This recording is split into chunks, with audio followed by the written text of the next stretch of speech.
how can a person seek knowledge during the blessed month of Ramadan? Seeking knowledge is a very good act, especially in the month of Ramadan. There are various ways a person can seek knowledge. Besides reciting the Quran, which is recommended thing during Ramadan, a person should even read the translation of the Quran. He should read the book of Hadith. And as far as possible, he should read the books which are Sahih, the books of authentic Hadith. The best is the Kutub al-Sittah. If you can read that, there's nothing like it. That is Bukhari, Muslim, Sunan Tirmidhi, Sunan Abu Dawud, Sunan Nisai, Ibn Majah. These Kutub al-Sittah are the best. If time doesn't permit, at least he should read the Sahih books of Hadith, that is the Sahih Bukhari and Sahih Muslim.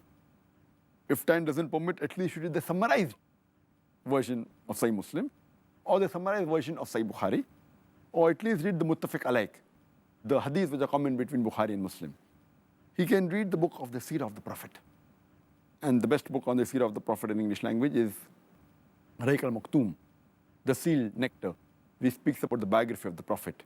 The other book on the Seerah of the Prophet is the book on Muhammad Sallallahu Alaihi Wasallam by Taya al-Ismail. Even that's a good book. A person can acquire knowledge by attending programs. He can go to an Islamic organization, attend lectures, attend seminars.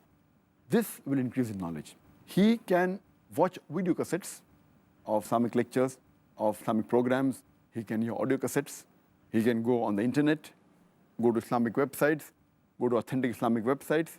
So these are ways in which a person can acquire knowledge, and this is a good way of spending your time during the month of Ramadan, acquiring knowledge, and surely you will be benefited and you will get a great deal of reward.